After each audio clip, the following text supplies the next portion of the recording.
Hi friends, I am Vinay. Welcome to my channel where we discuss legal concepts in a comprehensive manner for easy learning of laws.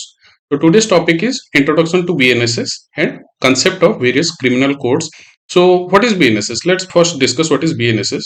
BNSS is a criminal law in India. There are three criminal laws in India. One is Bharatiya Nyaya Sanhita (BNS), one is Bharatiya Nagarik Suraksha Sanhita (BNSS), and third one is Bharatiya Sakshya Adhiniyam (BSA). Okay, so BNSS is the procedural law. There are two types of laws, substantive law and procedural law. BNS is the substantive law and BNSS and BSA are the procedural law.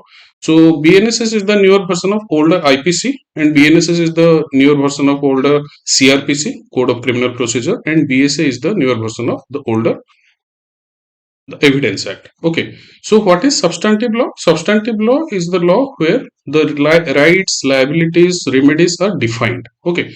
So किसी ने murder किया, किसी ने rape किया, robbery, theft, criminal trespass, criminal force and assault, all these things are the crimes. And BNS में क्या होता है, सारे crimes को define किया गया है और हर कोई क्राइम के लिए क्या पनिशमेंट में उसको डिफाइन किया गया है. So that is the substantive law. And what is procedural law?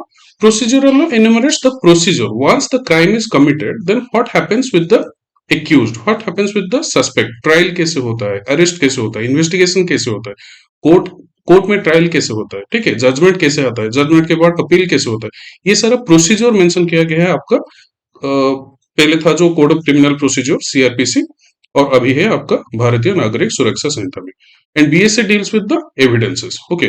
During the trial जज डिसाइड करते हैं कि एक्यूज जो है वो क्राइम किया है या नहीं किया है, तभी वो जो एविडेंस के ऊपर उसका ट्रायल होता है वो सारा एविडेंस हम उसको भी पढ़ेंगे. एक दूसरा सीरीज में हम पढ़ेंगे. ये हमारा बीएनएसएस का सीरीज है. हम पूरा बीएनएसएस को कवर करेंगे. पैरेलली हम बीएसए को भी पढ़ेंगे, एविडेंस एक्ट को भी पढ़ेंगे. ठीक है. सो फॉर नाउ हमें इतना समझना चाहिए कि सब्सटैंटिव लॉ क्या है और प्रोसीजरल लॉ क्या है. ठीक है. So friends, now let's delve into the criminal procedure. So criminal procedure में क्या होता है? कोई भी क्रिमिनल प्रोसीजर आपका शुरू होता है with the commencement of any offence. जब भी कोई ऑफेंस कमिट होता है वहां से आपका क्रिमिनल प्रोसीजर शुरू होता है और खत्म कहाँ होता है? यहाँ पे एग्जीक्यूशन ऑफ सेंटेंस. सेंटेंस मतलब पनिशमेंट. ओके. सो हम इसको तीन स्टेजेस में पढ़ेंगे. The first one is pre trial stage, that is in the red colour. The second one is the trial stage, that is in the violet color, and the last one is the judgment and post-judgment stage, it is in green and black color. Okay, for our convenience, I have given the color codes. So let's first discuss the pre-trial stage. What happens in the pre-trial stage? What is pre-trial stage? Let me zoom it for you. So आपका pre trial stage शुरू होता है जहां पर भी कोई offence commit होगा. कोई भी ऑफेंस हो, बीएनएस में जितने सारे ऑफेंस मेंशन किया गया है, कोई भी ऑफेंस उसका कमिट हुआ उसके अंदर, तो उसको बोलते हैं कमीशन ऑफ एन ऑफेंस. ठीक है. कोई मर्डर हो गया, रेप हो गया, theft, robbery, criminal trespass, criminal force assault, कोई भी. ठीक है. तो जब भी कोई ऑफेंस होता है, the information goes to whom? Police और magistrate. The information can go through in three ways: FIR, NCR, and complaint. Okay. FIR means what? FIR is the first information report और NCR है आपका non cognizable record. ये दोनों होता है आपका police के पास और जो कंप्लेंट होता है वो होता है आपका मजिस्ट्रेट के पास. कभी भी अगर कोई कॉग्निजेबल ऑफेंस होगा, कॉग्निजेबल ऑफेंस मतलब क्या? जहां पर पुलिस आपको मतलब एक्यूज को बिना वारंट का अरेस्ट कर सकती है, उसको बोलते हैं कॉग्निजेबल ऑफेंस. ज्यादा सीरियस ऑफेंस जो भी होते हैं, मर्डर, रेप, ऐसा रॉबरी, ज्यादा सीरियस ऑफेंस जो भी हैं वो कॉग्निजेबल ऑफेंस होते हैं. So police can arrest the accused without getting an warrant from the magistrate. That is called as cognizable offence. That has been defined in the section 2G of BNSS. And non cognizable offence को क्या होता है? जो थोड़ा less serious offence होते हैं, in which offences the police can not arrest the accused without any warrant. Warrant नहीं होगा तो पुलिस एक्यूज को अरेस्ट नहीं कर सकती है. वो सारे ऑफेंस होते हैं आपका नॉन कॉग्निजेबल ऑफेंस. आपका नॉन कॉग्निजेबल ऑफेंस डिफाइन किया गया है आपका बीएनएसएस का डिफाइनिंग सेक्शन, जो सेक्शन 2 है जिसमें सारे डिफिनेशन है, वहां पे सेक्शन 2 सबसेक्शन O, उसमें डिफाइन है आपका नॉन कॉग्निजेबल ऑफेंस. तो जब भी कोई कॉग्निजेबल ऑफेंस होगा, तो जब इंफॉर्मेशन पुलिस के पास जाएगा तो पुलिस FIR रजिस्टर करती है.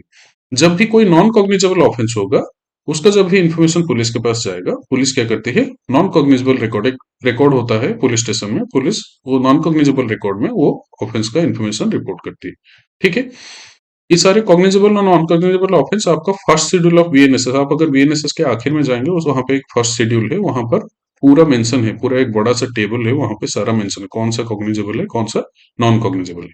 ठीक है, अगर पुलिस इंफॉर्मेशन को एक्सेप्ट नहीं करती है तो आप स्टेशन से निकल के सीनियर पुलिस अफसर के पास जाओगे, SP DSP DSP SP IG DIG कहां पे भी जाओगे, अगर कोई भी आपका कंप्लेंट रिसीव नहीं कर रहा है तो आप क्या करोगे, मजिस्ट्रेट के पास जा सकते हो, जो विक्टिम है वो मजिस्ट्रेट के पास डायरेक्ट जा सकता है और वहां पे अपना कंप्लेंट रजिस्टर करवा सकते हैं। अगर मजिस्ट्रेट गेट सेटिस्फाइड दैट ठीक है ये जेन्युइन कंप्लेंट है, सो अगर मजिस्ट्रेट उसका कॉग्निजेंस लेते हैं तो वो पुलिस को इन्वेस्टिगेशन करने के लिए इंस्ट्रक्ट कर सकते हैं। तो एफआईआर एलसीआर और कंप्लेंट के बेस पर आपका इंफॉर्मेशन पुलिस या मजिस्ट्रेट के पास जाता है, किसका इंफॉर्मेशन, कोई ऑफेंस का। ठीक है, उसके बाद क्या होता है, इन्वेस्टिगेशन और अरेस्ट। सो अगर कॉग्निजेबल ऑफेंस होगा तो police can without any warrant invest initiate the investigation process and police also can arrest the accused. अगर नॉन कॉग्निजेबल ऑफेंस होगा तो मजिस्ट्रेट के वारंट के साथ police can investigate and can arrest the accused. If police arrest the accused, then within 24 hours, police has to produce the accused or the suspect before any magistrate. ठीक है, habeas corpus का रीट आप सुने होंगे, उसके तहत आप पुलिस को क्या करना पड़ेगा, एक्यूज को 24 घंटे के अंदर मजिस्ट्रेट के सामने प्रोड्यूस करना ही पड़ेगा। ठीक है, in between those 24 hours also police can relieve the accused process which is known as bail. Okay, हम बेल को भी पढ़ेंगे। आपका जो सेक्शन 478 से लेके 496 तक है आपका बीएनएसएस में, उसमें बेल का सारा प्रोविजन है, बेल कैसे दिया जाता है, कौन बेल दे सकता है, कौन से कंडीशन में बेल दिया जाएगा, श्योरिटी क्या होता है, बेल बॉन्ड क्या होता है, बॉन्ड क्या होता है। ठीक है, ये सारा चीज हम पढ़ेंगे। वो अरेस्ट के बाद भी बेल हो सकता है, कस्टडी के दौरान भी बेल हो सकता है, ट्रायल के दौरान भी बेल हो सकता है, हम बेल को पूरा डिटेल में पढ़ेंगे। ठीक है, अभी उसमें नहीं जाते हैं। So within 24 hours of the arrest of the accused, the police has to produce the accused before any magistrate। और मजिस्ट्रेट के पास वो सबमिट करने के बाद पुलिस क्या करेगी, रिक्वेस्ट करेगी कि हम इंटरोगेशन करने के लिए, इन्वेस्टिगेशन करने के लिए ज्यादा वक्त चाहते हैं और हम कस्टडी में लेना चाहते हैं, ये जो एक्यूज्ड है उसको हम कस्टडी में लेना चाहते हैं। तो कस्टडी टू टाइप्स का हो सकता है, एक हो सकता है पुलिस कस्टडी, एक हो सकता है जुडिशियल कस्टडी। पुलिस कस्टडी मतलब एक्यूज को पुलिस थाने में रख के इंटरोगेशन किया जाएगा, and under judicial custody the accused will be kept in jail. Okay, वहां पे थाने पे हो या जेल पे हो उसका इंटरोगेशन होगा, इन्वेस्टिगेशन होगा, तो वो होता है आपका कस्टडी। ठीक है, कस्टडी के बाद क्या होता है, एक पर्टिकुलर टाइम फ्रेम है, हम पढ़ेंगे इन्वेस्टिगेशन का पूरा प्रोसीजर पढ़ेंगे। इन्वेस्टिगेशन जब खत्म होता है, इन्वेस्टिगेशन खत्म होने के बाद पुलिस क्या करती है, पुलिस रिपोर्ट सबमिट करती है बिफोर एनी मजिस्ट्रेट, जिसको हम कॉमन पार्लेंस में बोलते हैं चार्जशीट। ओके, अगर एविडेंस कुछ मिला इन्वेस्टिगेशन के दौरान, एक्यूज के अगेंस्ट को एविडेंस मिला तो पुलिस चार्जशीट बनाएगी, अगर कोई एविडेंस नहीं मिला तो पुलिस फाइनल रिपोर्ट बनाएगी। ये दो चीज याद रखें, ये है पुलिस रिपोर्ट, ये है फाइनल रिपोर्ट। ठीक है, फाइनल रिपोर्ट कब, जब कोई एविडेंस ना मिले कि उसके अगेंस्ट। पुलिस रिपोर्ट मतलब क्या, जब कोई एविडेंस मिले। ठीक है, सपोज किसने मर्डर किया है, तो मर्डर हमारा कौन से सेक्शन, बीएनएस का कौन से सेक्शन में मर्डर को डिफाइन किया गया है, 101। ओके, तो 101 सेक्शन में जो चार्ज है वो चार्ज लगेगा एक्यूज के ऊपर। पुलिस जो पुलिस रिपोर्ट और चार्जशीट बनाएगी वहां पे क्या बोलेगी, ये मर्डर किया है इसलिए हम इसको सेक्शन 101 को देख के हम इसको चार्ज कर रहे हैं। ठीक है, यहाँ पे आपका खत्म हो गया पूरा प्री ट्रायल स्टेज। मतलब प्री ट्रायल मतलब क्या, ट्रायल से पहले। ट्रायल मतलब क्या, जब भी कोई कोर्ट में केस चलता है उसको बोलते हैं ट्रायल। तो ये सारा चीज कहां से कहां तक हुआ आपका, कोई ऑफेंस होने के साथ शुरू होता है प्री ट्रायल स्टेज, और कहां खत्म होता है आपका, जब भी इन्वेस्टिगेशन कंप्लीट होकर पुलिस अपना रिपोर्ट सबमिट करती है कोई मजिस्ट्रेट के पास। इतना तक है आपका, ये पूरा प्रोसेस है आपका प्री ट्रायल स्टेज। ठीक है, then comes the trial stage। Okay, what is trial stage? If any criminal case is tried in any criminal court, then that is called as trial stage। कभी भी कोई criminal court में अगर कोई criminal case चलता है तो उसको बोलते हैं ट्रायल स्टेज। तो हम पहले पढ़े क्या, ये हमारा पहला स्टेज था प्री ट्रायल स्टेज, जो ऑफेंस से शुरू होके चार्जशीट और फाइनल रिपोर्ट में खत्म हुआ। उसके बाद शुरू होगा आपका दूसरा स्टेज जो है आपका ट्रायल स्टेज। तो जब भी पुलिस अपना चार्जशीट या फाइनल रिपोर्ट सबमिट करेगा मजिस्ट्रेट के पास, तो उसके बाद क्या होता है, मजिस्ट्रेट उस रिपोर्ट का कॉग्निजेंस लेते हैं, संज्ञान में लेते हैं, ठीक है। वो पूरा चार्जशीट को पढ़ते हैं, वो सारा एविडेंस को देखते हैं, वो सारा चार्जेस को देखते हैं, और वो डिसाइड करते हैं एविडेंस सफिशिएंट है या नहीं। जो भी चार्ज हुआ है उस चार्ज के अगेंस्ट में एविडेंस सफिशिएंट है कि नहीं। वो एक चीज भी देखते हैं, वो जो भी मतलब केस है, जो भी चार्जेस है, उसका जो सेंटेंस है, अगर वो सेंटेंस उनका पावर में आता है तो वो केस ट्रायल चलाएंगे। अगर वो उनका कॉम्पिटेंस में नहीं आता है, उनका पावर में नहीं आता है, तो वो क्या करेंगे, कमिटल टू सेशन कोर्ट और हायर कोर्ट। मतलब क्या, हमारा क्रिमिनल कोर्ट्स जो हम पढ़ेंगे आज दूसरे पार्ट में है हमारा, जो different type of criminal courts होते हैं, session courts, court of chief judicial magistrate, then junior judicial magistrate first class, judicial magistrate second class, सारे क्रिमिनल कोर्ट्स होते हैं, ठीक है। हर एक का एक पर्टिकुलर पावर डिफाइन किया गया है अंडर बीएनएसएस। तो अगर वो मजिस्ट्रेट के पावर में वो आता है, जो भी ऑफेंस का चार्ज हुआ है, तो फिर वो ट्रायल चलाएंगे, नहीं तो वो क्या करेंगे, वो हायर कोर्ट में या सेशन कोर्ट में उसको फॉरवर्ड कर देंगे, ठीक है।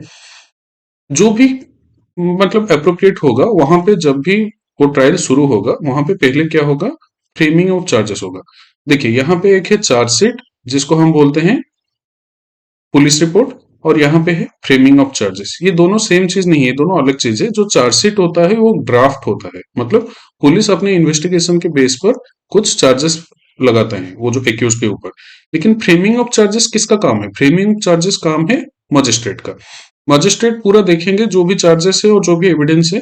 सपोज किसी का एक्यूज पर 5 ऑफेंस का एक्यूजेशन है, पुलिस बोल रहा है कि वो 5 ऑफेंस किया है और 5 ऑफेंस का चार्ज उस पर लगा है, लेकिन जज को पांचों ऑफेंस के लिए सफिशिएंट एविडेंस नहीं मिला।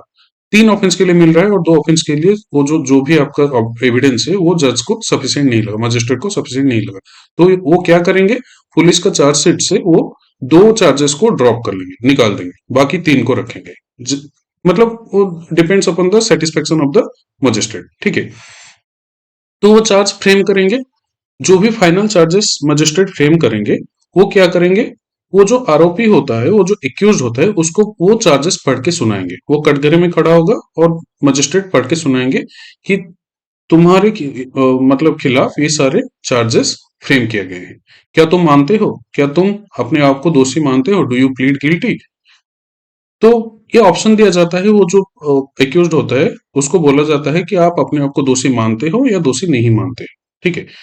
If the accused pleads guilty, अगर वो अपना गुनाह मानता है, तो क्या होता है, उसको कन्विक्ट किया जाता है, मतलब उसको दोषी माना जाता है और जजमेंट दिया जाता है। अगर वो मानता है, वो बोलता है यस आई प्लीड गिल्टी, हाँ मैं अपना दोष मानता हूं, तो उसका कन्विक्शन हो जाएगा। लेकिन अगर वो नहीं मानता है, no I don't plead guilty, I am innocent, this charges are false, okay मैंने कोई गलत काम नहीं किया है, तो फिर क्या होता है, प्रोसिक्यूशन को चांस दिया जाता है अपना एविडेंस रखने के लिए। प्रोसिक्यूशन मतलब क्या, आप अगर कभी भी क्रिमिनल केसेस का रेफरेंस लेंगे, कोई भी आप टाइटल पढ़ेंगे वो क्रिमिनल केस में क्या है, तो वहां पे लिखा होगा एक्स वर्सेस स्टेट, कोई भी state, state of Maharashtra, state of Gujarat, state of Orissa, कोई भी स्टेट, ओके। या फिर ऐसा लिखा होगा Y versus union of India, मतलब इंडिया गवर्नमेंट का केस। इस क्यों लिखा जाता है, because preventing crime is the responsibility of the government, okay. अगर कहां पर भी कोई क्राइम होता है तो गवर्नमेंट का रिस्पॉन्सिबिलिटी है वहां पे एक्शन में आए, एक्यूज को कोर्ट में लेके जाए, उसको पनिशमेंट दिलाए और विक्टिम को कंपेंसेशन दे, और जो भी विक्टिम का राइट्स है वो विक्टिम को दिलाए। ये गवर्नमेंट का काम होता है, क्योंकि prevention of crime is the responsibility of the government. तो हमेशा क्रिमिनल केसेस में क्या होता है, गवर्नमेंट अगेंस्ट एक्यूज होता है हमेशा, ठीक है। तो कोई भी केस में 2 साइड्स होते हैं। क्रिमिनल केस में 2 साइड में, एक साइड में होता है एक्यूज्ड और दूसरे साइड में होता है गवर्नमेंट, ठीक है। तो गवर्नमेंट के साइड से जो आर्ग्यू करते हैं मजिस्ट्रेट के सामने, कोर्ट में जज के सामने, उनको बोलते हैं प्रोसिक्यूटर।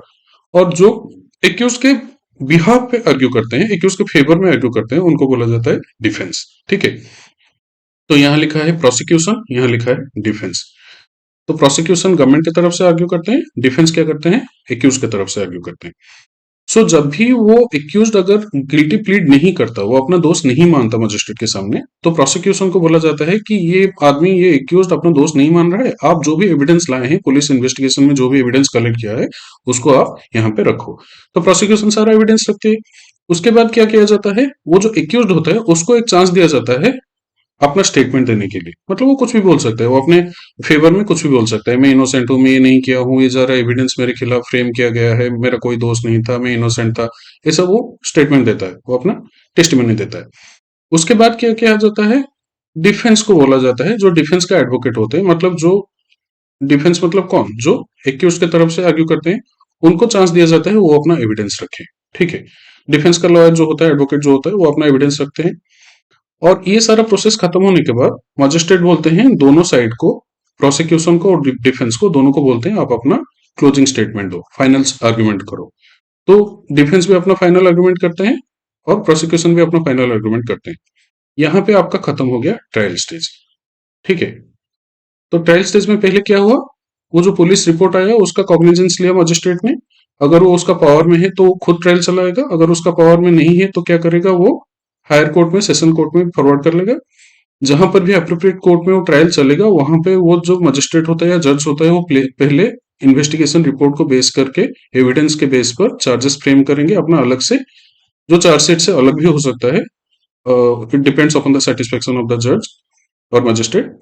वो चार्जेस फ्रेम करने के बाद वो एक्यूज को बोलते हैं तुम गिल्टी प्लीड करते हो या नहीं, दोष मानते हो या नहीं। अगर वो मान गया तो उसका कन्विक्शन हो जाएगा, उसको पनिशमेंट सुनाया जाएगा। अगर वो नहीं मानता है, वो बोलता है no I plead innocent, I don't plead guilty, then prosecution को बोला जाता है एविडेंस सबमिट करो। प्रोसिक्यूशन एविडेंस सबमिट करने के बाद एक्यूज को अपना स्टेटमेंट देने के लिए बोला जाता है, और फिर डिफेंस को चांस दिया जाता है एविडेंस सबमिट करने के लिए। और ये सारा प्रोसेस खत्म होने के बाद डिफेंस और प्रोसिक्यूशन अपना फाइनल आर्गुमेंट करते हैं, अपना क्लोजिंग स्टेटमेंट्स देते हैं। यहां तक सुनवाई होता है। उसके बाद क्या आता है, आपका जजमेंट स्टेज आता है उसके बाद। ठीक है, देन ये आपका थर्ड स्टेज जो है आपका जजमेंट स्टेज। वहां पे क्या होता है, फाइनल आर्गुमेंट के बाद जज जजमेंट देंगे। जज क्या कर सकते हैं, दो चीज कर सकते हैं, इधर ही एक्विट्स द एक्यूज्ड और ही कन्विक्ट्स द एक्यूज्ड।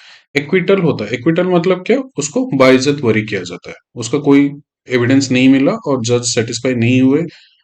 जब भी कोई क्रिमिनल केस होता है तो आपका एक कॉमन टर्म आप सुने होंगे, बियॉन्ड रीजनेबल डाउट। ओके, जो भी एविडेंस होगा वो बियॉन्ड रीजनेबल डाउट होगा तो भी कन्विक्शन होगा, नहीं तो एक्विटल होगा। मतलब जो भी एविडेंस है उसमें कोई डाउट रहना नहीं चाहिए कि एक्यूज कोई गलती किया है। ठीक है, सो अगर बियॉन्ड रीजनेबल डाउट कोई एविडेंस नहीं मिला, आर्गुमेंट डिफेंस का स्ट्रांग रहा, तो एक्विटल हो जाएगा, एक्यूज को छोड़ दिया जाएगा।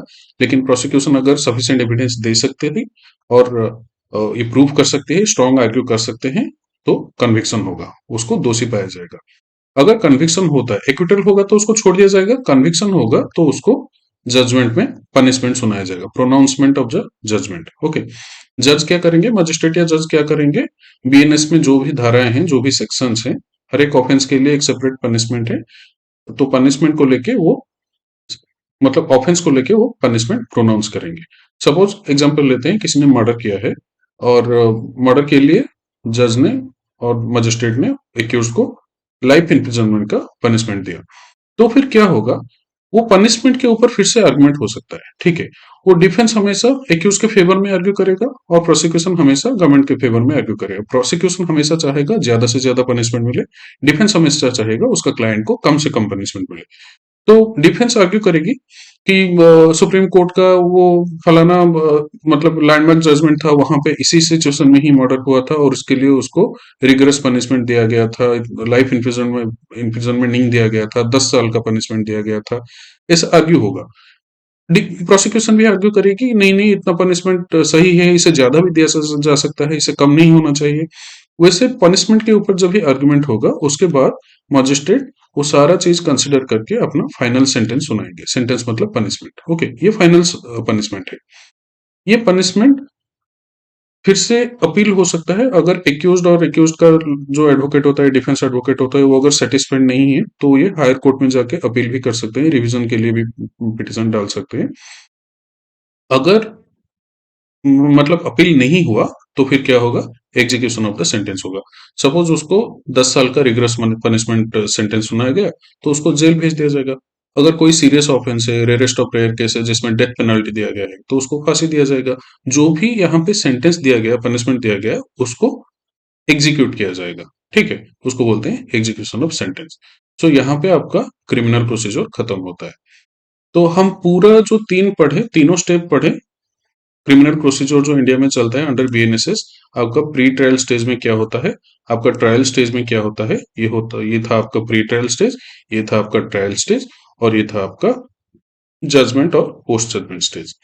तो इसको हम ईच मतलब यहाँ पे जो भी आप हेडिंग देखिए, सारे हेडिंग को हम डिटेल में सेक्शन बाय सेक्शन पढ़ेंगे। वो हम पूरा सीआरपीसी, पहले तो सीआरपीसी था, अभी बीएनएसएस है, भारतीय नागरिक सुरक्षा संहिता, इसको पूरा हम कवर करेंगे। So one request to you, if you like this content, then you can subscribe to my channel. You can hit the bell icon so that you can be notified whenever I upload new content. अगर आपको पसंद आता है मेरा content तो आप like share भी कर सकते हैं, दूसरों के साथ शेयर भी कर सकते हैं, ठीक है। This will be really motivating for me, ठीक है। तो इसके बाद हम क्या देखेंगे, हम डिफरेंट कोड्स देखेंगे। ये तो इंट्रोडक्शन पार्ट था आपका पूरा, बीएनएसएस का इंट्रोडक्शन पार्ट था। मतलब बीएनएसएस क्या है, प्रोसीजर, क्रिमिनल प्रोसीजर क्या है, जिसको हम बाद में क्लास बाय क्लास डिटेल पूरा पढ़ेंगे। अभी हम पढ़ेंगे concept of criminal codes of, okay. BNSS के अंडर इंडिया में कौन कौन सा क्रिमिनल कोड्स हैं, कौन कौन सा ऑफिसेस हैं, मजिस्ट्रेट कौन होते हैं, जज कौन होते हैं, और मतलब पब्लिक प्रोसिक्यूटर कौन होते हैं, assistant public prosecutor, director prosecution क्या होता है, ये सारा हम डिटेल में पढ़ेंगे, ठीक है। So let's move into the next presentation. So now let's discuss about the various criminal courts in India under BNSS. So we have already known that the judiciary system in India is independent and integrated. Independent मतलब क्या, legislature और executive government और जो legislature हैं वो independent रहते हैं, judiciary के काम में दखल नहीं देते हैं। और integrated मतलब क्या, starting from the highest court, the apex court, that is Supreme Court of India, to the lowest judiciary, मतलब जो पूरा निचले स्तर का सबऑर्डिनेट कोर्ट्स है, वो पूरा एक हायरार्की में, एक चेन में बंधे हुए हैं, ठीक है। ये होता है आपका इंटीग्रेटेड जुडिशियरी सिस्टम, एक के ऊपर एक, एक के ऊपर एक, और पूरा ऊपर होता है boss, the supreme court of India, the apex court, okay. So ये पार्ट को हम अभी नहीं देखेंगे, ये सिविल पार्ट है, सिविल कोर्ट्स है। हम तो अभी क्रिमिनल पार्ट देखते हैं। Let me zoom it for you, the criminal courts. So पहले इसको देखिए, सबसे ऊपर होता है आपका सुप्रीम कोर्ट, एंड उसके नीचे होता है स्टेट्स में हाई कोर्ट्स। तो ये होता है आपका स्टेट लेवल में हाई कोर्ट्स। उसके बाद आता है आपका लोएट जुडिशियरी। अगर हम क्रिमिनल केसेस में देखेंगे तो लोएट जुडिशियरी कहां से शुरू होता है आपका, कोर्ट ऑफ सेशन से, यहां से। कोर्ट ऑफ सेशन मतलब क्या, जो डिस्ट्रिक्ट लेवल में होता है, ठीक है। डिस्ट्रिक्ट लेवल में जो होता है उसको बीएनएसएस के अंडर, अंडर सेक्शन 7, उसको बोला जाता है सेशंस डिवीजन। उसको डिस्ट्रिक्ट नहीं बोला जाता है, उसको बोला जाता है सेशंस डिवीजन, ठीक है। मतलब एक डिस्ट्रिक्ट को ही एक सेशन डिवीजन बोला जाता है। अगर पॉपुलेशन कम हो, केसेस वर्कलोड कम होता है, तो दो डिस्ट्रिक्ट को और मल्टीपल डिस्ट्रिक्ट को भी सेशन डिवीजन बोला जा सकता है। और हर एक सेशन डिवीजन में, हर एक डिस्ट्रिक्ट में एक कोर्ट ऑफ सेशन रहता है। वो डिस्ट्रिक्ट लेवल का कोर्ट है, जैसे हाई कोर्ट स्टेट लेवल का कोर्ट होता है, वैसे court of session is the district level court, ठीक है। वहां पे कौन बैठते हैं, सेशन जज बैठते हैं, और एडिशनल सेशन जज भी बैठते हैं। इनको हाईकोर्ट अपॉइंट करता है। हम पढ़ेंगे डिटेल कौन है सेशन जज, कौन है एडिशनल सेशन जज, कौन है, इनका अपॉइंटमेंट कैसे होता है, ये इनका पावर क्या होता है, हम डिटेल उसको पढ़ेंगे, एक कॉम्प्रिहेंसिव टेबल में हम पढ़ेंगे। तो सेशन जज और एडिशनल सेशन जज ये सब बैठते हैं सेशन कोर्ट में। पहले आपका जब भी सीआरपीसी था, उसमें असिस्टेंट सेशन जज का भी प्रोविजन था, लेकिन बीएनएसएस में वो असिस्टेंट सेशन जज को निकाल दिया गया, अभी नहीं है वो, ठीक है। और एक कोर्ट है, court of chief judicial magistrate, जो एक मजिस्ट्रेट होते हैं, जज नहीं होते, मजिस्ट्रेट होते हैं। लेकिन ये भी बैठते हैं कहाँ पे, इनका ऑफिस भी रहता है, इनका कोर्ट भी चलता है district court, sorry court of session में। डिस्ट्रिक्ट कोर्ट आपका सिविल कोर्ट है, क्रिमिनल कोर्ट में हम डिस्ट्रिक्ट लेवल कोर्ट को कोर्ट ऑफ सेशन बोलते हैं। तो चीफ जुडिशियल मजिस्ट्रेट भी कहाँ बैठते हैं, कोर्ट ऑफ सेशन में ही बैठते हैं, ठीक है। एक डाउट आपके मन में आ सकता है, मजिस्ट्रेट क्या होता है और जज क्या होता है। देखिए, तीन तरह का जुडिशियल ऑफिसर होते हैं। एक होता है मजिस्ट्रेट, जिसको हम दंडाधिकारी बोलते हैं। दूसरे होते हैं जज, जिसको बोलते हैं न्यायाधीश। और तीसरे होते हैं जस्टिस, जिसको बोला जाता है न्यायमूर्ति, ठीक है। तो जस्टिस कहाँ पे होते हैं, हाई कोर्ट और सुप्रीम कोर्ट। हाई कोर्ट और सुप्रीम कोर्ट में जो होते हैं जज, उनको बोला जाता है जस्टिस। मतलब देयर प्रेजेंस सिंबलाइजेस जस्टिस, ठीक है। उनका प्रेजेंस ही न्याय होता है, इसलिए उनको बोला जाता है न्यायमूर्ति। हाई कोर्ट और सुप्रीम कोर्ट को जज को जस्टिस बोलते हैं। जज कौन होते हैं, जो डिस्ट्रिक्ट लेवल में होते हैं, डिस्ट्रिक्ट जज सिविल कोर्ट में, और क्रिमिनल कोर्ट में कोर्ट ऑफ सेशन। यहाँ पे मतलब जो जज होते हैं उनको जज बोला जाता है, न्यायाधीश बोला जाता है। ठीक है, ये कहाँ पे होता है? डिस्ट्रिक्ट कोर्ट में और कोर्ट ऑफ सेशन में। ठीक है, बाकी जितने लोअर जुडिशियरी के ऑफिसर, जुडिशियल ऑफिसर होते हैं, उनको बोला जाता है मजिस्ट्रेट। मजिस्ट्रेट हो सकते हैं chief judicial magistrate, junior judicial magistrate first class, judicial magistrate second class, ये सब होते हैं आपका मजिस्ट्रेट। ठीक है, ये कैटेगराइजेशन है आपका जितने भी जज, जस्टिस और मजिस्ट्रेट होते हैं उसका। ठीक है, तो जो court of chief judicial magistrate होता है वो कहाँ पे बैठते हैं? उनका कोर्ट चलता है कोर्ट ऑफ सेशन में ही। डिस्ट्रिक्ट में जो कोर्ट ऑफ सेशन होता है हर एक डिस्ट्रिक्ट में, और हर एक सेशन डिवीजन में एक कोर्ट ऑफ सेशन होता है, वहां बैठते हैं। उनके नीचे आते हैं जुडिशियल मजिस्ट्रेट फर्स्ट क्लास, इनका एक कोर्ट होता है। और उनके नीचे आते हैं जुडिशियल मजिस्ट्रेट सेकंड क्लास, ये सबसे जूनियर जुडिशियल ऑफिसर होते हैं। ठीक है, और एक प्रोविजन है आपका एग्जीक्यूटिव मजिस्ट्रेट। एग्जीक्यूटिव मजिस्ट्रेट मतलब क्या? ये जो आप देखें, ये जो जज होते हैं, chief judicial magistrate first class, judicial magistrate second class, all these officers are, judicial officers are the part of the judiciary. Okay, but executive magistrate are the officers of the government. Government is known as executive. There are three wings of the government: executive, legislature and judiciary. So जो government होता है उसको executive बोला जाता है, और जो executive magistrate होते हैं वो एग्जीक्यूटिव का पार्ट होता है, वो जुडिशियरी का पार्ट नहीं होते, लेकिन उनके ऊपर जुडिशियल पावर वेस्ट किया जाता है। ठीक है, हम पढ़ेंगे डिटेल कौन सा पावर उनके ऊपर वेस्टिंग किया जाता है, उसको हम डिटेल में पढ़ेंगे। तो कौन कौन एग्जीक्यूटिव मजिस्ट्रेट है? District magistrate DM, additional district magistrate ADM, sub divisional magistrate SDM, ये सब होते हैं आपका एग्जीक्यूटिव मजिस्ट्रेट।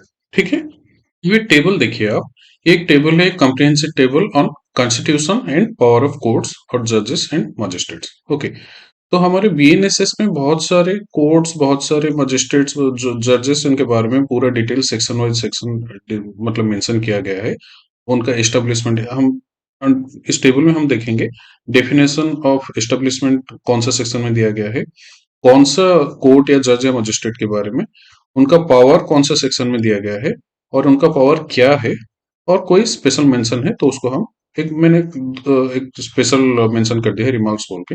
ठीक है, तो पहला होता है आपका हाई कोर्ट। ठीक है, high court is a constitutional judiciary body, but जहां आपका इंडियन कॉन्स्टिट्यूशन आर्टिकल 214 से आपका हाई कोर्ट का मेंशन शुरू होता है, लेकिन बीएनएसएस में भी, भारतीय नागरिक सुरक्षा संहिता में भी हाई कोर्ट को डिफाइन किया गया है under section 2J।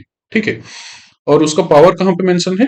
22 subsection 1, section 22 subsection 1, वहां पे बोला गया है कि हाई कोर्ट कोई भी सेंटेंस दे सकते हैं। बीएनएस में जो भी क्राइम्स हैं, भारतीय न्याय संहिता में जो भी क्राइम्स हैं, उनका जो भी पनिशमेंट है, वो सारे पनिशमेंट हाई कोर्ट दे सकता है। ठीक है, उसके बाद आता है आपका ये तीनों देखिए, कोर्ट ऑफ सेशन, और कोर्ट ऑफ सेशन में कौन बैठते हैं? सेशन जज और एडिशनल सेशन जज। ठीक है, तो कोर्ट ऑफ सेशन में बोला था आपको थोड़ी देर पहले कि कोर्ट ऑफ सेशन कौन क्या होता है? आपका डिस्ट्रिक्ट लेवल का क्रिमिनल कोर्ट होता है। ठीक है, सिविल केस में उसको सिविल कोर्ट कहते हैं, और क्रिमिनल केस में उसको कोर्ट ऑफ सेशन बोलते हैं।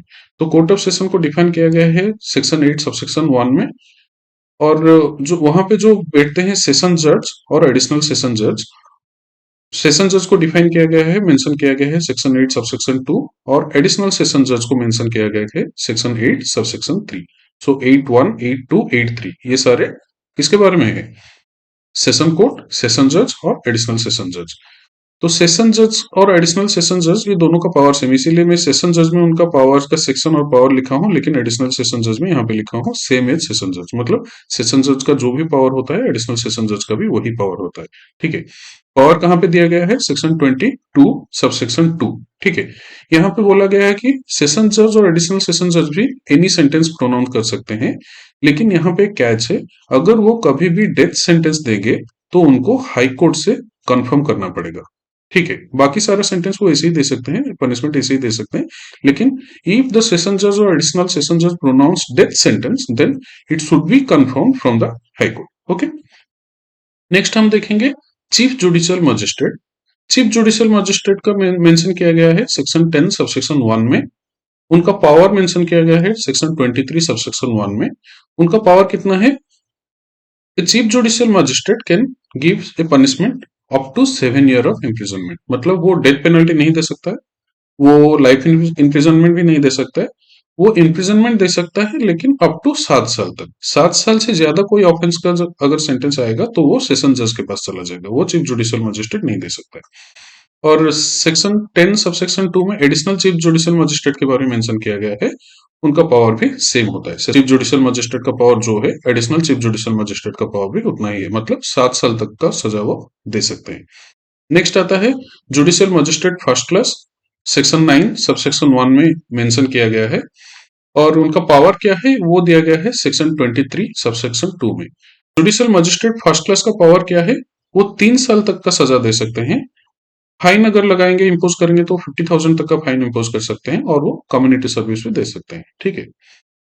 नेक्स्ट आता है वही 9 सेक्शन 9 सबसेक्शन 1 में ही जुडिशियल मजिस्ट्रेट्स सेकेंड क्लास के बारे में मेंशन किया गया है। जुडिशियल मजिस्ट्रेट सेकेंड क्लास का पावर कहाँ पे है, सेक्शन 23 सबसेक्शन 3 में। ठीक है। तो जुडिशियल मजिस्ट्रेट सेकंड क्लास का क्या पावर है, 1 साल तक वो सजा दे सकते हैं, 10,000 तक वो पेनल्टी दे सकते हैं, और कम्युनिटी सर्विस भी दे सकते हैं। ठीक है। तो आप अगर नीचे से ऊपर देखेंगे, जुडिशियल मजिस्ट्रेट सेकंड क्लास 1 साल तक का पनिशमेंट, 10,000 का फाइन और कम्युनिटी सर्विस। उसके ऊपर जुडिशियल मजिस्ट्रेट फर्स्ट क्लास 3 साल तक इम्प्रिजनमेंट, 50,000 का पेनल्टी और कम्युनिटी सर्विस। उसके ऊपर चीफ जुडिशियल मजिस्ट्रेट और judicial additional chief judicial magistrate जो 7 साल तक का सजा दे सकते हैं, इम्प्रिजनमेंट दे सकते हैं। उसके ऊपर अगर कोई सेंटेंस वाला मतलब क्राइम हुआ है तो उसका ट्रायल कौन चलाएंगे, सेशन जज या एडिशनल सेशन जज, जो कोई भी पनिशमेंट दे सकते हैं, लेकिन अगर डेथ पनिशमेंट देंगे तो उसको हाई कोर्ट से कंफर्म करना पड़ेगा। और ऊपर कौन है, हाई कोर्ट। हाई कोर्ट कोई भी सेंटेंस दे सकता है। और सुप्रीम कोर्ट तो अपलेट सुप्रीम अपलेट कोर्ट है, उसको बीएनएसएस में मेंशन नहीं किया गया है, बीएनएसएस में हाई कोर्ट से मेंशन किया गया है। ठीक है। कुछ कुछ स्पेशल केस हैं, जैसे कि सेक्शन 10 सबसेक्शन 3 में सब डिविजनल जुडिशियल मजिस्ट्रेट एक स्पेशल मेंशन है। वो कब होता है, यहाँ पे देखिए, high court designates a junior magistrate first class as sub divisional judicial magistrate when needed. अगर हाईकोर्ट कभी भी नीड फील करती है कोई सब डिवीजन में एक एक्स्ट्रा जुडिशियल ऑफिसर अपॉइंट करने के लिए, तो या वो क्या करेंगे, कोई भी एक जुडिशियल मजिस्ट्रेट फर्स्ट क्लास को उस सब डिवीजन का सब डिविजनल जुडिशियल मजिस्ट्रेट डेजिग्नेट करते हैं। ठीक है।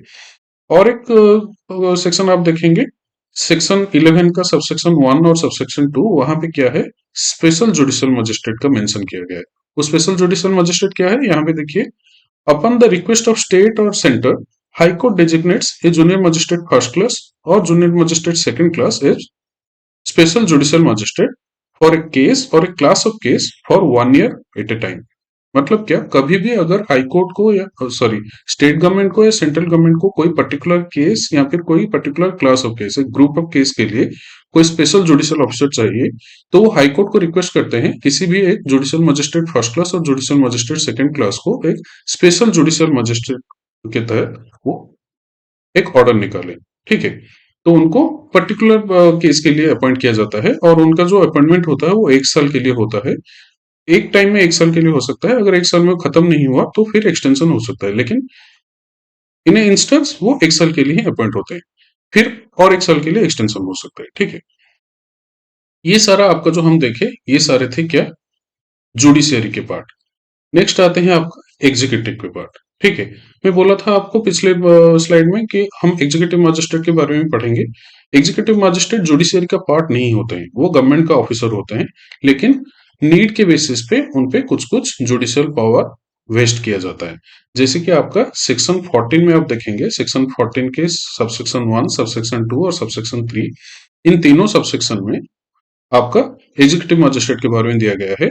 जो सबसेक्शन 1 है वहां पे आपका दिया गया है डिस्ट्रिक्ट मजिस्ट्रेट के बारे में, जो सबसेक्शन 2 है वहां पे दिया गया है एडिशनल डिस्ट्रिक्ट मजिस्ट्रेट के बारे में, और जो सबसेक्शन 4 है वहां पे आपका दिया गया है सब डिस्ट्रिक्ट डिस्ट्रिक्ट मजिस्ट्रेट नहीं, ये आपका होता है सब डिविजनल मजिस्ट्रेट। ठीक है। ये है आपका डिविजनल,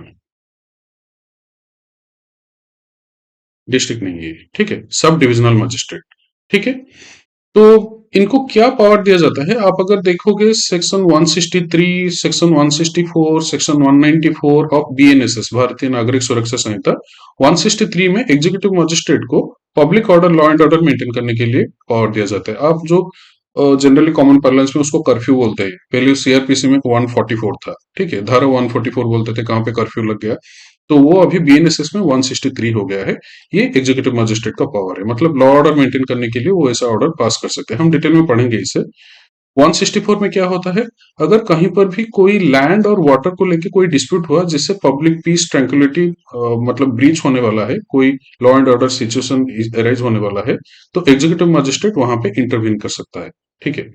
वैसे सेक्शन 194 एक स्पेशल सेक्शन है, वहां पे क्या है, inquest cases of suspicious unnatural death. Inquest मतलब क्या, इंक्वेस्ट मतलब है आपका कोई भी जुडिशियल इंक्वायरी को इंक्वेस्ट बोलते हैं। इंक्वेस्ट का मतलब है जुडिशियल इंक्वायरी, ओके। तो कहां पर भी कोई अगर अननेचुरल डेथ हो गया, जिस जो कोई अननेचुरल सस्पिशियस डेथ हो गया, मगर मतलब क्या, कहाँ पे सुसाइड हुआ और कहाँ पे अगर कोई कंप्लेन आया कि किसी एनिमल ने किसी को मार दिया है, कोई एक्सीडेंट में कोई मर गया है, और कोई मशीन के अंदर आके कोई मर गया है, लेकिन जहां पे पुलिस को सस्पेक्ट होगा, नहीं ये नहीं है किसी ने मर्डर करके भाग गया है, वैसा कोई सस्पेक्ट आएगा, तो पुलिस क्या करेगी, पुलिस एग्जीक्यूटिव मजिस्ट्रेट को इन्फॉर्म करेगी, और एग्जीक्यूटिव मजिस्ट्रेट एक जुडिशियल इंक्वायरी कर सकती है वहां पे। ये है आपका सेक्शन 194 ऑफ बीएनएसएस में, ठीक है। तो ये सारे ही आपका executive magistrate section 14 sub section 1, 2 और 4 में इनका मेंशन किया गया है। डिस्ट्रिक्ट मजिस्ट्रेट जनरली कलेक्टर को डिस्ट्रिक्ट मजिस्ट्रेट किया जाता है, एडिशनल कलेक्टर को एडीएम बना जाता है, एडिशनल डिस्ट्रिक्ट मजिस्ट्रेट, और सब कलेक्टर को सब डिविजनल मजिस्ट्रेट बनाया जाता है जनरली, ठीक है। दूसरे ऑफिसर भी हो सकते हैं, वो स्टेट गवर्नमेंट का प्रेरोगेटिव है। ये जो सारे हम जुडिशियल ऑफिसर पढ़े ना, जो भी मजिस्ट्रेट हैं, जज है, इन सबको कौन अपॉइंटमेंट देता है, हाई कोर्ट अपॉइंटमेंट देता है। लेकिन जो ये एग्जीक्यूटिव मजिस्ट्रेट है, इनको कौन अपॉइंटमेंट देता है, स्टेट गवर्नमेंट अपॉइंटमेंट देता है, ठीक है। ये जुडिशियरी पार्ट है, ये एग्जीक्यूटिव पार्ट है, ठीक है। और एक पार्ट है सेक्शन 14 सबसेक्शन 6 में एक मेंशन है, commissioner of police as an executive magistrate. मतलब जहां पर भी कमिश्नरेट ऑफ पुलिस का इस्टेब्लिशमेंट होता है, वहां पर जो कमिश्नर ऑफ पुलिस होता है, उनके ऊपर भी एग्जीक्यूटिव मजिस्ट्रेट का पावर दिया जाता है। ये जो सेक्शन 163, 164, 160, 194 हम पढ़े, ये सारे एग्जीक्यूटिव मजिस्ट्रेट के जो पावर होते हैं, वो इन पर वेस्टेड रहता है वहां पे, ठीक है। There are some special section also regarding the power of the courts, criminal courts. जैसे हम देखेंगे सेक्शन 24 से लेके सेक्शन 29 तक, हम एक बाय एक, वन बाय वन सेक्शन देखेंगे। Under section 24, sentences for imprisonment in default of fine. मगर मतलब आप देखिए, आप अगर बीएनएस देखेंगे, भारतीय न्याय संहिता देखेंगे, 6 टाइप ऑफ पनिशमेंट है वहां पे। एक होता है आपका डेथ, सेकंड होता है आपका लाइफ इम्प्रिजनमेंट, देन रिगरस और सिंपल इम्प्रिजनमेंट, ये दोनों एक ही है, इम्प्रिजनमेंट। उसके बाद आता है आपका फॉरफिचर ऑफ प्रॉपर्टी, उसके बाद fine, and last is community service, ठीक है। तो ये जो फाइन है, आपका इम्प्रिजनमेंट, मतलब in default of fine imprisonment दिया जा सकता है। दो कंडीशन है, जहां पे punishment is original punishment is only fine, और दूसरा कंडीशन है आपका जहां पे ओरिजिनल पनिशमेंट इम्प्रिजनमेंट के साथ फाइन, ठीक है। एक कंडीशन होता है, ये वाला कंडीशन है आपका, पहला वाला कंडीशन है ओनली फाइन, ठीक है।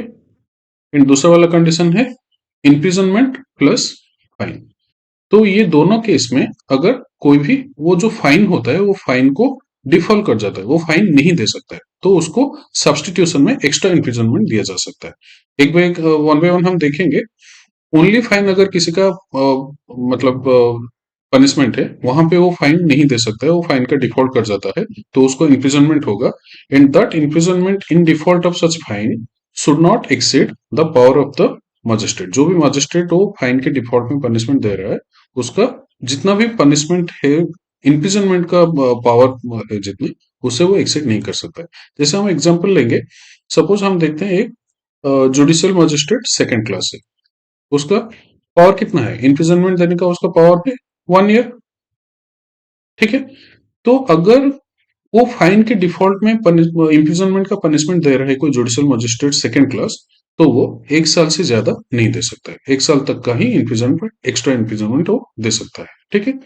सेकंड, जहां पे हम देखें, जहां पे ऑलरेडी इम्प्रिजनमेंट और फाइन दोनों पनिशमेंट मिला के दिया गया है, उस केस में अगर वो फाइन का डिफॉल्ट कर रहा है, तो पहला वाला इम्प्रिजनमेंट तो उसको झेलना पड़ेगा।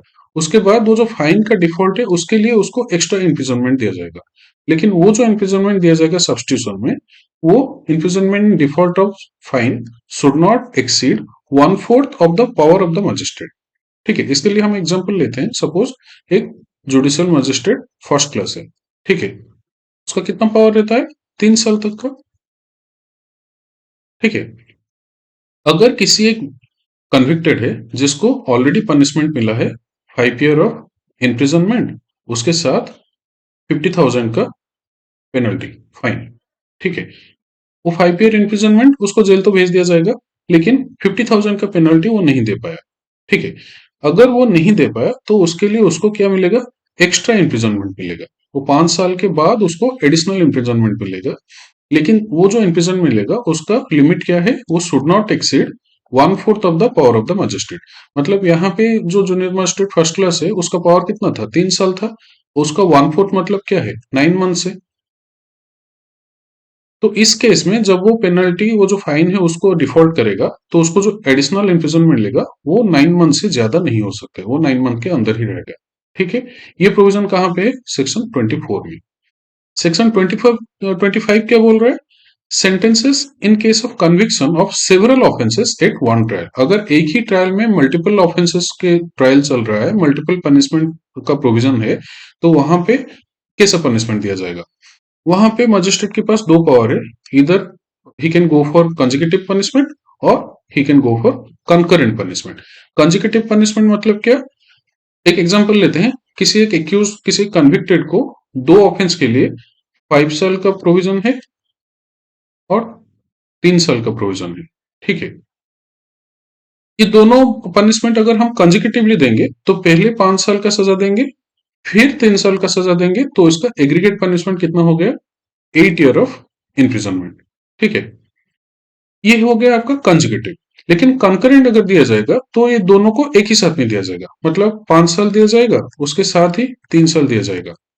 दोनों कंकरेंटली, दोनों पैरेलल चलेंगे, मतलब ये 5 साल के अंदर ये 3 साल खत्म हो जाएगा ना। 5 साल तो 3 साल से बड़ा है ना। तो दोनों अगर पैरेलली चलेंगे, 5 साल और 3 साल अगर दोनों पैरेलली चलेंगे, तो 3 साल तो 5 साल के अंदर ही खत्म हो जाएगा। तो यहाँ पे एग्रीगेट पनिशमेंट क्या होगा? 5 साल ही होगा। ठीक है, ये जज के ऊपर डिपेंड करता है, मजिस्ट्रेट के ऊपर डिपेंड करता है, वो कंकरेंट देना चाहते हैं, कंजिक्यूटिव। ज्यादा सीरियस होगा तो कंजिक्यूटिव देते हैं, कम सीरियस होगा तो कंकरेंट देते हैं। कंकरेंट देने से वो आसानी से छूट जाता है। अगर कंजिक्यूटिव देते हैं तो उसको ज्यादा पनिशमेंट मिलता है, और उसको बोलते हैं एग्रीगेट पनिशमेंट। ठीक है, लेकिन यहाँ पे एक कैच है। अगर कंकरेंट पनिशमेंट तो सिंपल है, लेकिन कंजिक्यूटिव पनिशमेंट है तो वहां पे एक कैपिंग है, एक मैक्सिमम लिमिट होता है। वो जो एग्रीगेट पनिशमेंट होगा वो 20 साल से ज्यादा नहीं होगा, या फिर जो कोर्ट देता है उसका जो इतना कॉम्पिटेंस है उसे, उसका डबल से ज्यादा नहीं हो सकता है। ठीक है, डबल ऑफ द, यहाँ पे देखिए, double of the competence of the court. ठीक है, मतलब यहाँ पे जैसे हम देखें, 5 साल और 3 साल कंजिक्यूटिव मिलके कितना हुआ एग्रीगेट पनिशमेंट? 8 साल।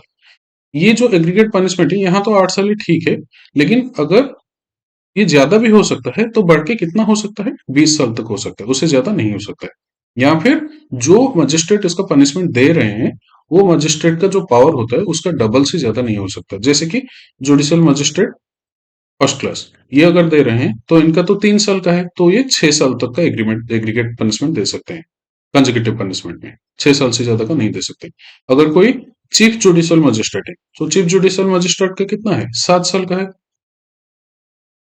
तो वो कितना दे सकते हैं? 14 साल का दे सकते हैं मैक्सिमम। 14 साल से ज्यादा नहीं दे सकते। ठीक है, अगर वो कंजिक्यूटिव पनिशमेंट देते हैं। ठीक है, और कंकरेंट तो हम इजीली समझ गए, ये हो गया आपका कंकरेंट। ठीक है, उसके बाद section 26 mentions about mode of conferring power. वो जो जुडिशियल मजिस्ट्रेट और एग्जीक्यूटिव मजिस्ट्रेट जो भी होते हैं, जिनके पास भी जुडिशियल पावर होता है, उनको पावर कौन देता है? जुडिशियल मजिस्ट्रेट को हाई कोर्ट देता है, और एग्जीक्यूटिव मजिस्ट्रेट को स्टेट गवर्नमेंट देती है। ठीक है, और सेक्शन 28 हम देखेंगे पहले। सेक्शन 28 में क्या है? Withdrawal of power. मतलब यहाँ पे कन्फरिंग ऑफ पावर था, यहाँ पे विड्रॉल ऑफ पावर है। हाईकोर्ट और स्टेट गवर्नमेंट जो पावर कन्फर करते हैं, पावर देते हैं, वो विड्रॉ भी कर सकते हैं, निकाल भी सकते हैं। देना कहाँ पे है? 26 में। विड्रॉ करना कहाँ पे? 28 में। और जो 27 है उसमें क्या है? Power of officers appointed. Power of officers appointed, जो भी ऑफिसर अपॉइंट हुए हैं उनका पावर कहाँ से आता है? हाईकोर्ट या स्टेट गवर्नमेंट का जो ऑर्डर है वहां से उनको पावर मिलता है। लेकिन अगर उनका ट्रांसफर हो गया, कोई दूसरा जगह वो चले जाते हैं कि एडिशनल चार्ज में रहते हैं, तो वही पावर एंजॉय करते हैं। ठीक है, जब तक वो विड्रॉल ना हो। और आपका आखिरी सेक्शन क्या है? सेक्शन 29। पावर ऑफ जजेस and magistrate exercisable bye there successor in office. कोई भी अगर मजिस्ट्रेट या जज है, उनका कोई भी पावर है, वो जब ट्रांसफर हो जाएंगे, उनका सक्सेसर, उनका बाद जो दूसरा ऑफिसर आएगा, वो भी वही पावर एंजॉय करेगा। ठीक है, तो ये सारे थे आपका पावर्स, जो पिछले हम टेबल देखे और ये वाला सेक्शन स्पेशल सेक्शन देखे, ये सारे आपका मेंशन करते हैं power of courts and magistrates और जजेस। ठीक है, और एक छोटा सा सेक्शन है, हम देखेंगे अदर ऑफिसेस जो है आपका, पब्लिक प्रोसिक्यूटर कौन होता है, असिस्टेंट पब्लिक प्रोसिक्यूटर कौन होता है, और डायरेक्टरेट ऑफ प्रोसिक्यूशन का मतलब क्या होता है, उसको हम देख लेंगे। उसके बाद ये वाला लेक्चर आपका खत्म हो जाएगा। ठीक है, तो let's go into that. So we have reached at the last segment of today's lecture, and the last segment is regarding the other offices, establishment and power of other offices as per BNSS. Other offices मतलब क्या? तीन part में हम इसको deal करेंगे। एक होता है आपका पब्लिक प्रोसिक्यूटर, एक होता है आपका असिस्टेंट पब्लिक प्रोसिक्यूटर, और एक होता है आपका डायरेक्टरेट ऑफ प्रोसिक्यूशन। जैसे मैंने आपको पहले बोला था, जब हम वो पूरा फ्लो चार्ट पढ़ रहे थे, वहां पे हम प्रोसिक्यूशन का मतलब क्या समझे थे। कोई भी क्रिमिनल केस होगा तो वहां पे दो साइड होते हैं, एक साइड में एक्यूज्ड होता है और दूसरी साइड में आपका गवर्नमेंट होता है। गवर्नमेंट के साइड से जो आर्ग्यू करते हैं उनको बोला जाता है प्रोसिक्यूटर, पब्लिक प्रोसिक्यूटर और असिस्टेंट पब्लिक प्रोसिक्यूटर। और जो डिफेंस लॉयर होते हैं, डिफेंस के एडवोकेट होते हैं, वो एक्यूज पर्सन के बिहाफ से वो आर्ग्यू करते हैं। ठीक है, तो जो जो भी गवर्नमेंट के बिहाफ में आर्ग्यू करते हैं, वो जो पब्लिक प्रोसिक्यूटर हैं, उनका अपॉइंटमेंट कैसे होता है, उनको कौन अपॉइंट करता है, कौन से कंडीशन में उनका अपॉइंटमेंट होता है, उनका सिलेक्शन क्राइटेरिया क्या है, एलिजिबिलिटी क्या है, उनका कुछ पावर दिया गया है क्या उनको, वो सारा डिटेल हम इस टेबल में पढ़ेंगे। सो आप अगर चाहते हैं इसका रेफरेंस लेने के लिए, तो इसका स्क्रीनशॉट ले सकते हैं। मैं थोड़ा जूम कर लेता हूँ इसको, आप पॉज करके स्क्रीनशॉट ले सकते हैं। सो पहले हम देखेंगे प्रोसिक्यूटर। ठीक है, तो लेट्स सी। प्रोसिक्यूटर में हम चार चीज पढ़ेंगे। एक होता है आपका पब्लिक प्रोसिक्यूटर और एडिशनल पब्लिक प्रोसिक्यूटर। देन आता है आपका public prosecutor for district. Then आता है आपका public prosecutor, additional public prosecutor, वो एक स्पेशल केस में आता है। और लास्ट में हम पढ़ेंगे स्पेशल पब्लिक प्रोसिक्यूटर। ठीक है, तो सेक्शन 18 आपका, ये जो public prosecutor, assistant public prosecutor और डायरेक्टरेट ऑफ प्रोसिक्यूशन, ये तीनों सेक्शन में 18, 19 और 20। 18 में है आपका पब्लिक प्रोसिक्यूटर, 19 में है आपका असिस्टेंट पब्लिक प्रोसिक्यूटर और 20 में है आपका डायरेक्टरेट ऑफ प्रोसिक्यूशन। ठीक है, तो 18 सेक्शन 18 सबसेक्शन 1 में मेंशन किया गया है कि हाईकोर्ट के लिए जब भी कोई पब्लिक प्रोसिक्यूटर चाहिए, उसको कौन अपॉइंट कर सकता है। सेंट्रल गवर्नमेंट भी कर सकता है और स्टेट गवर्नमेंट भी कर सकता है, लेकिन in consultation with high court. High court से कंसल्ट करके सेंट्रल गवर्नमेंट और स्टेट गवर्नमेंट हाईकोर्ट के लिए पब्लिक प्रोसिक्यूटर अपॉइंट कर सकते हैं अंडर सेक्शन 18(1). ठीक है, सेक्शन 18(2) में है आपका पब्लिक प्रोसिक्यूटर अगर डिस्ट्रिक्ट लेवल में चाहिए, मतलब डिस्ट्रिक्ट लेवल में कौन सा क्रिमिनल कोर्ट होता है, कोर्ट ऑफ सेशन हम पढ़े थे। सो डिस्ट्रिक्ट लेवल में कोर्ट ऑफ सेशन में अगर चाहिए पब्लिक प्रोसिक्यूटर, वो अपॉइंट कौन करता है, सेंट्रल गवर्नमेंट करता है। ठीक है, सेंट्रल गवर्नमेंट किसी स्पेशल केस में अगर डिस्ट्रिक्ट लेवल में पब्लिक प्रोसिक्यूटर चाहिए, तो सेक्शन 18(2) में वो अपॉइंट कर सकता है।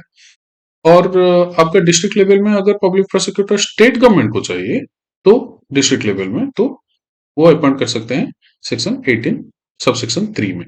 So section 18 subsection 1 is about high court public prosecutor. Section 18(2) और 18(3) ये दोनों है आपका डिस्ट्रिक्ट लेवल पब्लिक प्रोसिक्यूटर। 18(2) आपका अपॉइंटेड होता है सेंट्रल गवर्नमेंट, 18(3) आपका अपॉइंट होता है स्टेट गवर्नमेंट की तरफ से पब्लिक प्रोसिक्यूटर का। ठीक है, पब्लिक प्रोसिक्यूटर हो सकता है, एडिशनल पब्लिक प्रोसिक्यूटर हो सकता है, लेकिन उनका सिलेक्शन कैसे होता है, अगर जो भी स्टेट में, जो भी हाई कोर्ट में या डिस्ट्रिक्ट में आपका पब्लिक प्रोसिक्यूटर हायरिंग हो रहा है, अगर उसी स्टेट में प्रोसिक्यूशन का कोई स्पेशल कैडर है, जैसे आईएएस एक कैडर होता है, आईपीएस एक कैडर होता है, रेवेन्यू ऑफिसर का एक कैडर होता है, फाइनेंस ऑफिसर का एक कैडर होता है, वैसे प्रोसिक्यूटर का भी एक कैडर होता है। ठीक है, उस वैसे कोई कैडर अगर एग्जिस्ट करता है, तो वो कैडर से आपका प्रमोशन होके जो असिस्टेंट पब्लिक प्रोसिक्यूटर होते हैं, वो प्रमोट होके पब्लिक प्रोसिक्यूटर बनते हैं। ये आपका 18(6) में, ये बीएनएसएस का सेक्शन 18 सब सेक्शन 6 में ये मेंशन है। ठीक है, लेकिन अगर वैसा कोई कैडर नहीं है कोई स्टेट में, तो क्या होगा, आपका जो डीएम रहते हैं, डिस्ट्रिक्ट मजिस्ट्रेट रहते हैं, वो एक पैनल बनाते हैं। एक panel of name is prepared by district magistrate. वो होता है आपका सेक्शन 18 सबसेक्शन 4 और 5 में। जहां पे कोई कैडर नहीं है प्रोसिक्यूटर्स का, वहां पे क्या होता है, डिस्ट्रिक्ट मजिस्ट्रेट एक लिस्ट बनाते हैं, वही लिस्ट से स्टेट गवर्नमेंट या सेंट्रल गवर्नमेंट पब्लिक प्रोसिक्यूटर को सिलेक्ट करते हैं। ठीक है, लेकिन एलिजिबिलिटी क्या है, कोई भी पब्लिक प्रोसिक्यूटर या फिर एडिशनल पब्लिक प्रोसिक्यूटर बनने के लिए उसका एलिजिबिलिटी है मिनिमम वो 7 साल का एडवोकेसी प्रैक्टिस होना चाहिए उसका, ठीक है, तभी जाके वो एलिजिबल होगा to be selected as public prosecutor, ठीक है। और एक चीज है आपका स्पेशल पब्लिक प्रोसिक्यूटर एक्ट है, सेक्शन 18 सबसेक्शन 8 में है, for any case or class of case state government और सेंट्रल गवर्नमेंट अगर चाहेंगे तो कोई भी एडवोकेट को जिसका क्वालिफिकेशन होगा 10 साल का एडवोकेसी का प्रैक्टिस होगा मिनिमम, उसको स्पेशल पब्लिक प्रोसिक्यूटर के मतलब रूप में उसको हायर किया जाएगा, ठीक है, उसको अपॉइंटमेंट दिया जाएगा। उसके बाद है आपका assistant public prosecutor. Assistant public prosecutor का सेक्शन 19 में मेंशन है, सेक्शन 19(1), 19(2) और 19(3). कौन सा कोर्ट के लिए, courts of magistrate in districts, any case of class of case, और when assistant public prosecutor is not available. हम तीनों केस को देखते हैं। सेक्शन 19(1) में मेंशन किया गया है कि अगर स्टेट गवर्नमेंट चाहे तो कोई भी डिस्ट्रिक्ट का जो मजिस्ट्रेट का कोर्ट्स रहता है, जूनियर सब judicial magistrate, first class judicial magistrate, second class, ये सारे, सॉरी, डिस्ट्रिक्ट लेवल में आपका कोर्ट ऑफ सेशन रहता है, ठीक है। तो डिस्ट्रिक्ट लेवल में जो कोर्ट ऑफ सेशन रहता है, अगर वहां पे स्टेट गवर्नमेंट चाहे तो असिस्टेंट पब्लिक प्रोसिक्यूटर को अपॉइंट कर सकते हैं अंडर सेक्शन 19(1), ठीक है। सेंट्रल गवर्नमेंट भी असिस्टेंट पब्लिक प्रोसिक्यूटर अपॉइंट कर सकते हैं और any case or class of case, कोई पर्टिकुलर केस या पर्टिकुलर ग्रुप ऑफ केस के लिए अगर सेंट्रल गवर्नमेंट चाहे तो एक असिस्टेंट पब्लिक प्रोसिक्यूटर को भी हायर कर सकते हैं, अपॉइंटमेंट दे सकते हैं अंडर सेक्शन 19 सबसेक्शन 2। अगर किसी भी स्टेट में, अगर कोई भी डिस्ट्रिक्ट में असिस्टेंट पब्लिक प्रोसिक्यूटर अवेलेबल नहीं होंगे तो वहां पे केस कौन लड़ेगा, गवर्नमेंट का केस कौन आर्ग्यू करेगा। तो वहां पे क्या करते हैं, जो डिस्ट्रिक्ट मजिस्ट्रेट होते हैं, जो कलेक्टर लोगों को डिस्ट्रिक्ट मजिस्ट्रेट बनाया जाता है, वो क्या कर सकते हैं, असिस्टेंट पब्लिक प्रोसिक्यूटर हायर कर सकते हैं, वो अंडर सेक्शन 19(3), जहां पे असिस्टेंट पब्लिक प्रोसिक्यूटर कोई अवेलेबल नहीं है, वहां पे डिस्ट्रिक्ट मजिस्ट्रेट एक कोई भी आदमी को असिस्टेंट पब्लिक प्रोसिक्यूटर अपॉइंट करते हैं। लेकिन इसमें थोड़ा कैच है, जो केस के लिए वो अपॉइंटमेंट होते हैं उसका जो भी इन्वेस्टिगेटिंग ऑफिसर होता है, जो पुलिस ऑफिसर होता है, उसको नहीं कर सकते हैं, ऐसा कुछ रिस्ट्रिक्शन है। बाकी उसके बाद है आपका directorate of prosecution. Directorate of prosecution मतलब क्या, देखिए, जो भी पब्लिक प्रोसिक्यूटर है, वो असिस्टेंट पब्लिक प्रोसिक्यूटर है, वो लोग क्या करते हैं, कोर्ट में जाते हैं, गवर्नमेंट को रिप्रेजेंट करते हैं, गवर्नमेंट के बिहाफ से वो आर्ग्यू करते हैं, ठीक है। लेकिन और एक डायरेक्टरेट होता है जहां पे director of public prosecution, director, deputy director of public prosecution और आपका असिस्टेंट डायरेक्टर ऑफ प्रोसिक्यूशन, ऐसे ऑफिसर रहते हैं जो कि ये जो पब्लिक प्रोसिक्यूटर है, असिस्टेंट पब्लिक प्रोसिक्यूटर है, उनका काम को सुपरवाइज करते हैं, ठीक है। वो खुद जाके नहीं आर्ग्यू नहीं करते हैं, लेकिन वो ऑफिस में बैठ के ये सारा काम को सुपरवाइज करते हैं। तो दो चीज हम पढ़ेंगे। सेक्शन 21A, यहाँ पे आपका दिया गया है directorate of prosecution. Section 21B यहाँ पे दिया गया है आपका डिस्ट्रिक्ट में डायरेक्टरेट ऑफ प्रोसिक्यूशन। ये स्टेट लेवल का है, ये डिस्ट्रिक्ट लेवल का है। यहाँ पे देखिए 19(1) स्टेट लेवल का है, 19(1) भी डिस्ट्रिक्ट लेवल का है। लेकिन दोनों को कौन अपॉइंटमेंट देता है, स्टेट गवर्नमेंट ही दोनों को अपॉइंटमेंट देता है, ठीक है। तो जो भी डायरेक्टरेट ऑफ, यहाँ पे जो डायरेक्टरेट ऑफ प्रोसिक्यूशन है, यहाँ पे कौन रहते हैं, एक डायरेक्टर रहता है और मल्टीपल डिप्यूटी डायरेक्टर रहते हैं, ठीक है। लेकिन जो डिस्ट्रिक्ट में डायरेक्टरेट ऑफ प्रोसिक्यूशन रहता है, वहां पे सीनियर होता है डिप्यूटी डायरेक्टर और उसके अंडर में रहते हैं असिस्टेंट डायरेक्टर्स, ठीक है। तो जो भी डायरेक्टर और डिप्यूटी डायरेक्टर ऑफ प्रोसिक्यूशन बनना चाहेगा, उसके पास कितना एक्सपीरियंस रहना चाहिए, 15 ईयर्स का एडवोकेसी का एक्सपीरियंस रहना चाहिए, या फिर वो कभी भी सेशन जज रहा होगा। ऐसा कोई आदमी जो करियर में सेशन जज रहा होगा, वैसे आदमी, या फिर कोई भी एडवोकेट जिसका 15 साल का एक्सपीरियंस है, उसको स्टेट गवर्नमेंट क्या करता है, डायरेक्टर और डिप्यूटी डायरेक्टर के अपॉइंटमेंट देता है, ठीक है। लेकिन जो असिस्टेंट डायरेक्टर है, वो यहाँ पे है, असिस्टेंट डायरेक्टर कोई बनना चाहेगा तो वो कभी भी जुडिशियल मजिस्ट्रेट फर्स्ट क्लास होना चाहिए, या फिर उसका 7 साल का एडवोकेसी का एक्सपीरियंस होना चाहिए। ये दोनों अगर एलिजिबिलिटी है तो उसको असिस्टेंट डायरेक्टर का अपॉइंटमेंट मिल सकता है, स्टेट गवर्नमेंट देता है वो अपॉइंटमेंट। ये जो हम टेबल पूरा देख रहे हैं, public prosecutor, assistant public prosecutor और डायरेक्टरेट ऑफ पब्लिक प्रोसिक्यूशन, ये सारे एग्जीक्यूटिव के पार्ट है, ये स्टेट गवर्नमेंट अपॉइंट करता है, इनको हाईकोर्ट अपॉइंट नहीं करता, क्योंकि ये गवर्नमेंट ऑफिसर्स हैं, ठीक है, ये जुडिशियरी का पार्ट नहीं है। पावर क्या है, डायरेक्टर का पावर क्या है, those cases in which punishment is death और लाइफ इम्प्रिजनमेंट, एल आई मतलब लाइफ इम्प्रिजनमेंट, और एबव 10 आई, 10 आई मतलब 10 ईयर्स ऑफ इम्प्रिजनमेंट, ठीक है। तो जहां पर भी 10 साल से ज्यादा का इम्प्रिजनमेंट है या फिर लाइफ इम्प्रिजनमेंट है या फिर डेथ है, वो सारे केसेस का सुपरविजन कौन करेगा? डायरेक्टर करेगा। ठीक है, ये थोड़ा सीरियस केसेस है। जो भी डेप्यूटी डायरेक्टर हैं, वो कौन से केसेस को सुपरवाइज करेंगे? जहां पे पनिशमेंट 7 साल से लेके 10 साल तक का है। 10 साल से ज्यादा हो गया तो वो डायरेक्टर के पास चला जाएगा। 10 साल से कम और 7 साल से ज्यादा, 7 to 10 years का ये जो 7 I मतलब 7 years ऑफ इम्प्रिजनमेंट, 10 I मतलब 10 years ऑफ इम्प्रिजनमेंट, थोड़ा शॉर्टकट में लिख दिया हूँ। तो 7 साल से 10 साल का इम्प्रिजनमेंट जहां पे है, वहां पे क्या होगा? वो वाला केस को सुपरवाइज कौन करेगा? Deputy director. और असिस्टेंट डायरेक्टर का पावर क्या है? जो भी सेंटेंसेस बिलो 7 year वाला केसेस है, वो वाला केसेस असिस्टेंट डायरेक्टर सुपरवाइज करेंगे। ठीक है, तो ये था आपका पूरा टेबल। आप अगर स्क्रीनशॉट चाहे तो आप इसको रिप्ले करके, जब ये सारा मार्किंग नहीं था तब आप इसको रिप्ले करके स्क्रीनशॉट ले सकते हैं, वीडियो को रिप्ले करके। ठीक है, तो यहाँ पे आपका खत्म होता है हमारा बीएनएसएस का पहला लेक्चर, जो आपका शुरू हुआ इंट्रोडक्शन ऑफ बीएनएसएस से, और हम खत्म कर रहे हैं कंसेप्ट ऑफ क्रिमिनल कोड्स। उसके साथ हम थोड़ा डिफरेंट ऑफिसेस के बारे में पढ़े, जिसमें हम public prosecutor, assistant public prosecutor और डायरेक्टरेट ऑफ प्रोसिक्यूशन के बारे में थोड़ा थोड़ा देखें। ठीक है, so let's end the lecture here. Once again, I request you to subscribe my channel if you like this content. This will be very motivating for me. And if you also like the content, you can like and share with your friends. Okay. So I will add this video to a playlist which will be named as BNSS. So हम BNSS का एक पूरा series चलाएंगे। ये पहला video है, हम सारे पार्ट BNSS का कवर करेंगे। वो प्लेलिस्ट में एक के बाद एक वीडियो अपडेट होता जाएगा। इसीलिए आप बेल आइकन को हिट कर सकते हैं, ताकि जब भी मैं एक नया वीडियो डालूं, we will be get notified. ठीक है, so thank you.